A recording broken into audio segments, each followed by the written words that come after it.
What's up, guys? I'm Olivia and you're watching Drivin and Vibin. Today we're going to be telling you all about our Airstream Argosy renovation story from start to finish, so stay tuned. Welcome back to our channel, everyone. Thank you guys so much for joining us today. So last weekend we had our big Argosy reveal of the finished Airstream, completely done, and we held an event here in our hometown called a Vibin Weekend. Thank you to everyone who came out to that. We had so much fun with you guys. But part of the Vibin Weekend started off with some presentations. So what you're gonna see next is our presentation about our whole Airstream renovation.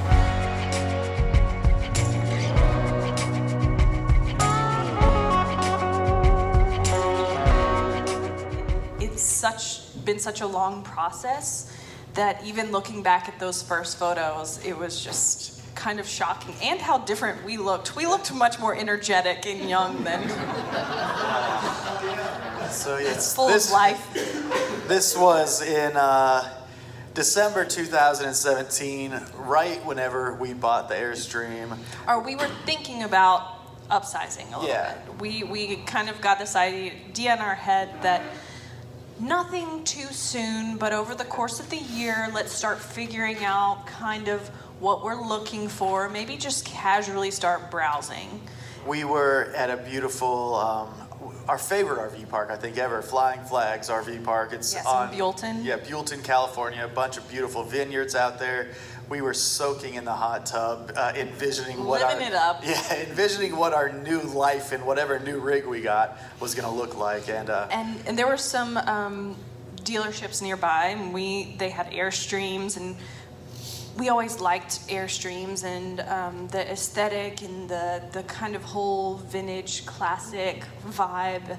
And so we just went and walked through a few because we wanted to get an idea of what size we would like, and the different layout options. And we didn't plan on buying new, but we were thinking we could get a used one and we would know what we were looking for starting the process. So no longer than 24 hours after we were soaking in that hot tub and looking at these Airstreams, one of our friends from here in Fairhope gave us a shout and said, "Oh, I'm thinking about selling my 1979 Airstream Argosy. Would you guys be interested in buying it?" Which was really funny because when we were talking about kind of what we wanted, I literally said something like Catherine's Argosy. Something about that size would be perfect, something we could redo. It would be very inexpensive upfront cost, you know. And it's cute, it's That's vintage. not supposed to be a joke. Little did we know. And so, she literally messaged me the very next day and said, "Hey, I'm selling my Argosy. I saw you guys were out looking. Would you be interested in it?" And so something that we were casually thinking about maybe doing a year from now happened like in a week. Yeah, so we decided that, all right, this sounds like a project we're willing to take on. And while we were still in California, before we even ever saw the Argosy, we never laid eyes on it, but we knew what condition it was in. She had already started the demolition process, and we knew it was a vacant shell. Didn't even have floors in it, but she wanted $2,000 to take it off her hands, and we were like, we can do that. So these are some of the pictures she sent us about what it looked like. Yeah, we're like the only people that see that and are like, yes. Just what we want. Perfect. Yeah, you can see how happy we were to be the new proud owners of it. And then there's the inside of it. On the very first day we pulled it out. So she had already stripped everything out. It did have everything in it, the cabinets, the bed, everything. And she had completely planned to take on this project and redo it herself based off of inspiration from us. She was like, I'm gonna full-time RV and I'm gonna do this project. So she said it was only fitting that we got her into this mess that we now get her out of it. But unfortunately, of the demolition that she did, very little was saved from that. So we didn't have a lot of the templates to work with. No references. Yeah. So these curved walls and curved corners for the subfloor, we pretty much had to make our own templates. So then the first part of the process was the demolition. which surprisingly there was still more to do, even though it was an empty shell. And the first thing before anything else that we realized is if you start to dig, you're gonna find the problems. Some of our other friends bought an Argosy last year and asked us our opinion, and the biggest word of advice I gave them was, first, just sell it, don't worry about it. But secondly, don't look for any problems because you're gonna find 10 more than you expected. Yeah, they wanted to fix it up, and we were like, okay, if you want it to travel down the road, it's gonna be way more extensive than putting some paint on the cabinets and maybe redoing the floors. So if you want it to sit in one spot and never move, you can maybe do that. But it just depends how much of your time and life you're willing to invest in this. But so basically the demolition was the fun part, believe it or not. We had to take the underbelly off. That's what Kyle's holding right there. That goes so proud of myself. Underneath the subfloor. So there was no actual floor in there, but this very thin aluminum sheet that kind of protects the bottom. But then we realized that the project just all of a sudden got a whole lot bigger than we expected. And there's a thing called the full Monty in the Airstream community. Yeah, so and if you've ever been on air forums, like, that's like a huge thing. And the one thing I forbid to do was the full Monty. But it turns out there was no other way. That is whenever you remove the shell from the frame. So that was kind of shell off renovation, because what we did when we started inspecting it closer, we realized the frame had more rust damage than we had originally thought. So the previous owner, she had re-welded some things with her uncle, but there were still lots of places that we just really wanted to reinforce and would feel better about. And it just being in Alabama, the rust had gotten to it. We were thinking that maybe we could just lift the shell a few inches and straighten out these C-channels.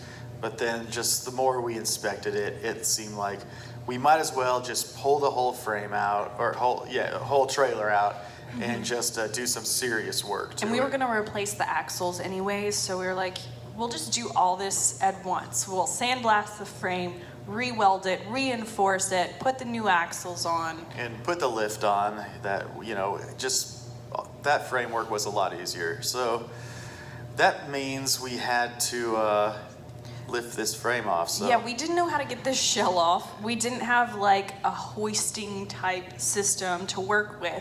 So we built this very extensive support structure inside with the I'm Mortons. sure we overbuilt it, but When we were lifting it up with multiple jacks and putting it up on cinder blocks, we didn't want to torque it or twist it because it wasn't having the support of being connected to the frame. And we thought, man, if we bend these ribs, I mean, we'll never forgive ourselves if we mess this up. So we wanted to do it right. and then we obviously treated it as a playground for a little while too. It made it very difficult to get things done, though, climbing through here. So yeah, that is the system we built inside, and it worked very well. Like I said, though, probably overbuilt, but we'd have rathered it that way. And there we are, with the trailer portion actually rolled out. We got it up on these blocks and then just pulled the frame directly out with our hands. So then, once we had the opportunity to work on all this as it was separated, we really had to strengthen the frame. We took it to a professional welder. We got it sandblasted, and we had some reinforcements done. We got the new axles put on. We didn't over power or over reinforce the axles. We got the ones rated Yeah. for this specific trailer, so we So- didn't go up in any weight rating at But all. it's rated for just over 5,000 pounds, and that's what the frame needed, so we really couldn't take on more than 5,000. And it was a very custom measurement for this rig, because not only is it an Argosy, it's a minuet. And the minuet models were a little bit narrower. They were a little bit more experimental in trying to get the weight down as much as possible. That's why our side windows are plexiglass. and just a few different interesting little design features. So the normal Airstream and Argosy parts don't fit it. Good for us. Everything has to be so custom. But Inland RV was amazing, and they helped us figure out the exact dimensions we needed. So there's Olivia with the new axles, another small celebration along the way. Painting the frame with the Eastwood Automotive, it was just kind of like an enamel, rust preventative type of paint. Yeah, it was a very high quality like chassis paint. And that was it right after we had gotten it sandblasted. Yeah. So we wanted to seal it up really well. It came with like a rust encapsulator paint as well. So we sprayed that inside all like the tubing channels and such to just make sure that it was really well sealed up for the future. And then here, this is when we actually installed the subfloor in this picture and wheeled it back underneath. You can see what the subfloor looked like on that top picture. And that was a challenge, but that was honestly one of the transitional moments for me on this whole renovation, was putting it back together in one piece. And it just meant we were going in the right direction, I think. And I have to be honest, I had no faith that we could roll this under there and just sit it down and get it to line up correctly. Because all of those side channels needed to line up perfectly. And I just didn't think it was gonna happen. And by some miracle, yeah, my brain. it was so easy. I mean, because we were pushing it under there by hand because those cinder blocks were too close together. So we needed to do very like minute adjustments, and we had like my whole family come out and help us. But Olivia thought that it was actually going to be a lot heavier than it was, the inside part. Like, we could maneuver with our hands pretty easily. Yeah, I didn't know we were going to be able to shift the shell as easily as we did, but with enough people, we could kind of make these little adjustments and just pick up those long wooden beams that were supporting it on the cinder blocks. And then we used a series of jacks and slowly lowered the back, and then the front, and then the back, and then the front, until it settled down just right. And that is right after we got it back in one piece. And that was a sight to see whenever it happened. It was a happy accomplishment for sure. But then we had so many more projects. Insulation was one of them, and it was, we probably made it harder. I probably made it harder on ourselves. And we almost ruined our new subfloor because it was the rainy season here in Alabama, and we didn't have our new wheel wells made yet, and we couldn't work fast enough to get the outside secured to where we needed it to, and no amount of plastic, tarping, or tape could prevent the water and humidity from getting to this subfloor. But thankfully we had coated the subfloor in this like heavy duty like epoxy. We didn't just paint it, we didn't leave it raw. We like got marine grade resin and coated them top and bottom. So I think that kind of saved us.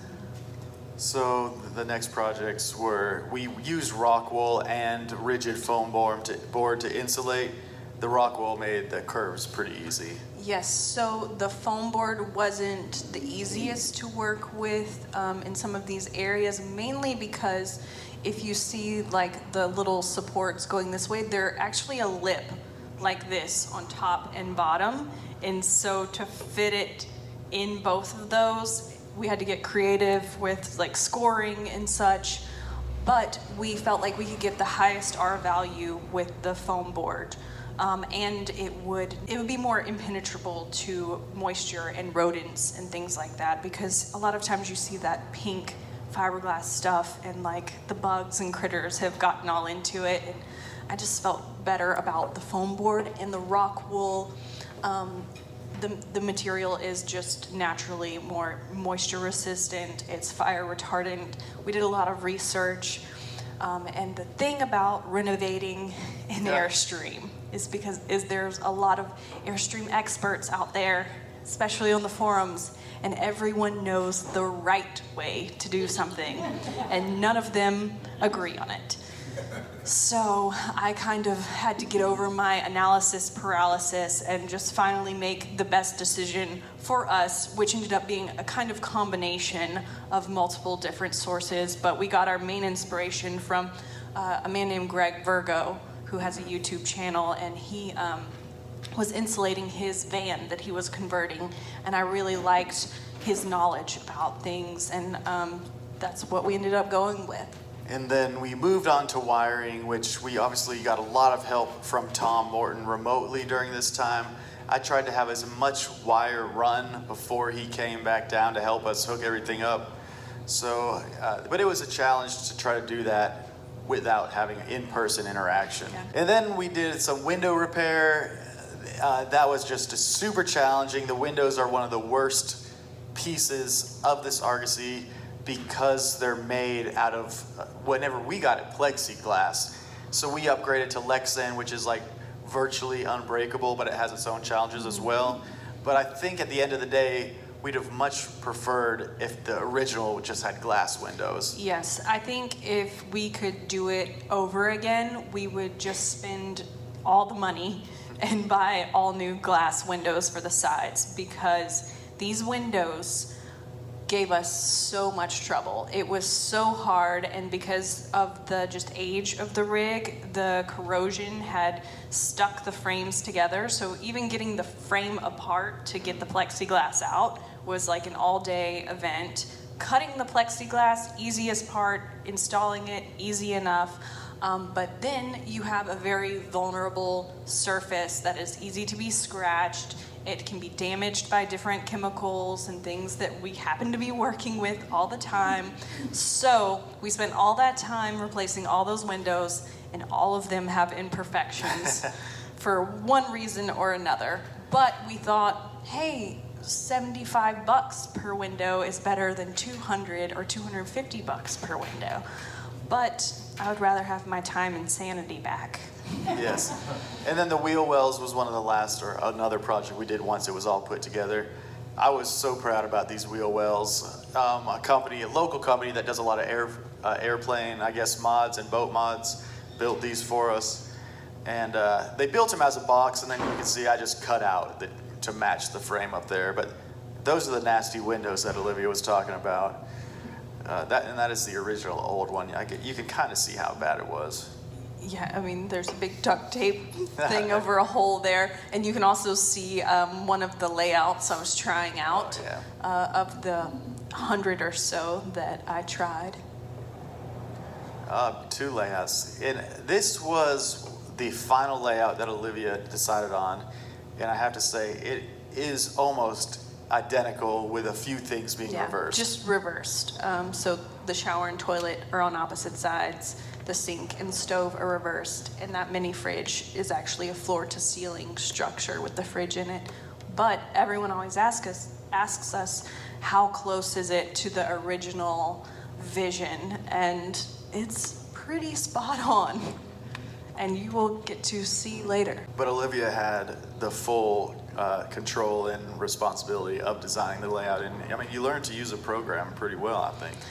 Yes, very amateurly, but the SketchUp software was very helpful in visualizing things a little bit better than just kind of drawing it out on paper. I could really get a better feel for the space and what it would feel like living in there. And then I could go into the empty rig and tape off on the subfloor and then kind of walk around and get a feel for it. But what's so great about this program is all of this is to size. So the dimensions and stuff we referred to off of this. So our counter, the bench, all of these things, I already had the measurements figured out, and we just had to build it in real life. She hasn't given me that guitar yet, but I do like it. Is that part of the deal?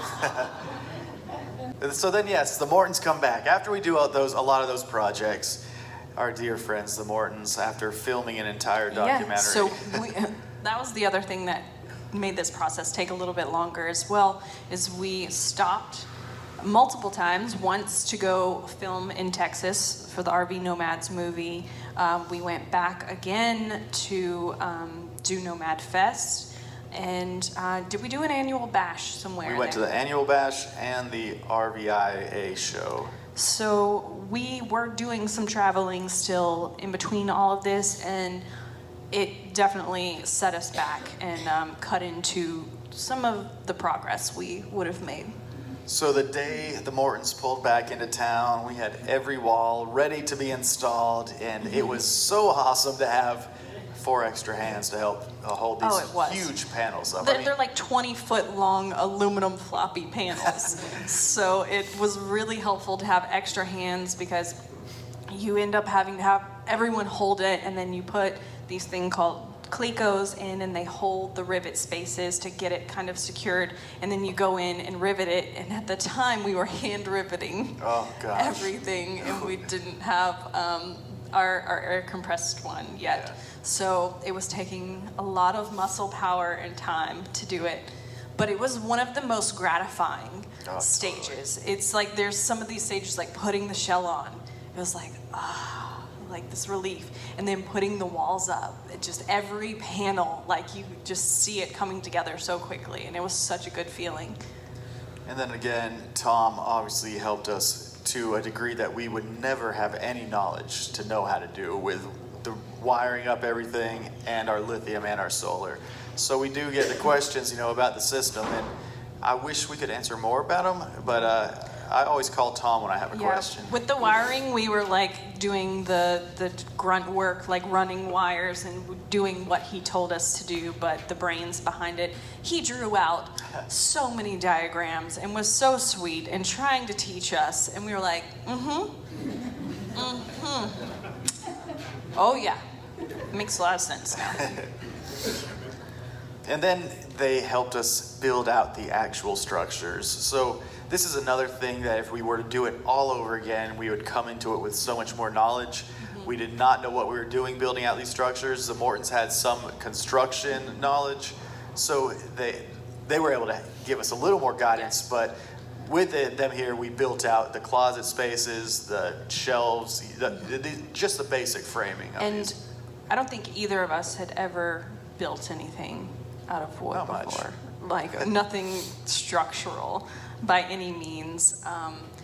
And we had the idea, but not the experience or know-how to accomplish what we wanted to do. And we were also working with all curved surface. So nothing in the trailer is exactly square. So don't look too closely. But everything had to be square to itself, because the bottom of the wall is a different distance from the middle part of the wall and the top part of the wall. And even in newer Airstreams and other vintage Airstreams from the factory, I don't think anything is exactly straight or square, just from looking at people who have replaced their flooring and they're angled one way. So I at least felt good knowing that they even struggled with that from the factory. So this is whenever it started, to be really fun. That bottom right one is whenever we just started building out the structures, the benches, the supports floor to ceiling that would really help make everything a lot more solid. We built these main structures in place and framed them out, and then put very thin paneling on either side to build the walls. But I think if we had to do it again, we would just use a thinner plywood to make up the structure of everything, because then going and finding those support beams later was a little bit difficult.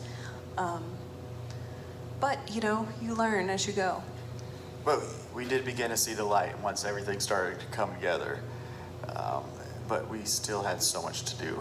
And it was encouraging to be able to see the inside being built out. But then the Mortons left. We had, not the right tools. So it really put another roadblock in front of us. And we had just found out that we were expecting as well right around Christmas. And so I no longer was able to paint and stain and work the ridiculously long hours with no food and sleep that I had been doing. So that kind of really cut down on the amount of workload that I could safely handle. So then we decided that our best option was to look to the past. And our great friend David guided us along whenever we were renovating our fire stream. And he was gracious enough to welcome us warmly to come back and give us any guidance we needed. He has a wood shop and a metal shop on site. Yes, so some of our biggest obstacles have been not having the right tools and the right workspace to get it done. We're in a backyard at my sister's with limited resources, and so it was very difficult to accomplish anything. So going to a house where our friend makes custom cabinetry, has built out sailboats and yachts, and makes welding seem like a breeze. It was nice to have all of those tools and his knowledge to draw from, and he was a great teacher in all of this. And every time we ran into an obstacle that we just thought we could not figure out, he would be like, oh, you just do this, and then walk us through the process, and what was such a daunting task became so manageable and so achievable at that point. And so even just for our mental well-being and having that support and someone being like, this is easier than you think. Yeah, you'll get done in a few weeks. He was a little optimistic on that, but he definitely was great at teaching us how to do it, and then coming and checking our work, making sure we were staying on. So this is kind of the stuff we were doing when we were over at David's. He taught me how to build drawers, frame out cabinets. We built that additional top storage space on the other side, which we weren't initially planning to have, but we thought we would need a little extra diaper storage now. And then we continue to make the great visual progress over there. That's Olivia putting in our floors and testing out the baby mattress. So then the emotional challenge. Oh, look at that, I got a typo. I made this, I think, late at night, so emotional. That's probably more accurate, yeah. actually. It's a good representation of where we're at right now. We're very emotional. It is emotional. There's a lot of frustration, sometimes anger, sometimes despair, very rarely joy, but yeah, full of emotions. More joy now, but oh, so much more joy now. But we did learn our fair share of lessons along the way too. So yeah, having the right tools. We started with, I don't even think we started with a screwdriver. probably not. We had such a limited, I mean, we might have had a screwdriver. A drill. We didn't even have a drill. Yeah. And the Vibe Tribe was really great in helping us know what we needed and sending Lowe's gift cards, sending us rivet guns and rivets and things to help make our life easier, and sharing just knowledge and experience was the most valuable thing of all, is just guiding us in the right direction. Yeah. So every project takes longer than expected, and even the easy ones. I mean, I should have learned my lesson telling Olivia, this will take a few hours. A few hours means a few days, I think. Exactly. And especially here at the end, when everything was like finishing touches, and no one project took very long, but there were so many of them that just for the past few days, I feel like we've been running around like crazy, and the whole thing's been built for a while, you know? It's just like these tiny little things that needed attention. And figuring out how to work with your partner in this case, you know, it definitely took us a while to learn how we work together. And we figured the best way we work together is by working on different projects. Working separately. To achieve the same goal. Yes. Parallel activity. It was very nice when the Mortons were here, because me and Caitlin worked very similarly, or very detail-oriented, do lots of research, lots of planning. Like 90% of our project is the planning and preparation, and then 10% is the actual work. And then Kyle and Tom are like, let's get in here and figure it out as we go. And like so they could go work on a project and me and Caitlin could go work on a project. We both finish at the same time. Yeah, I mean, we both accomplish things in our own way, and we just figured out that we think differently and work differently, and most of the time it's safer if we don't work together. And then having friends join in really helps it on Yes. all levels, like Olivia said. It makes it mentally and emotionally more enjoyable, but also physically and with that wisdom, it really helps the project. And though it was a struggle at times, it definitely strengthened our relationship and our friendship with the Totally. Mortons. Like, I don't know what we did to deserve them, but we are forever in their debt and so grateful that they wanted to come do this for fun. 2 times. Twice. So how much did it cost us? Now, we have a number that's a good estimation. Yes, But- we obviously didn't keep track when we were running to Home Depot and Lowe's maybe 10 times a day, and like forgetting something, needing something else. So all those little things we didn't keep track of, but the big things, we overall have a general estimate.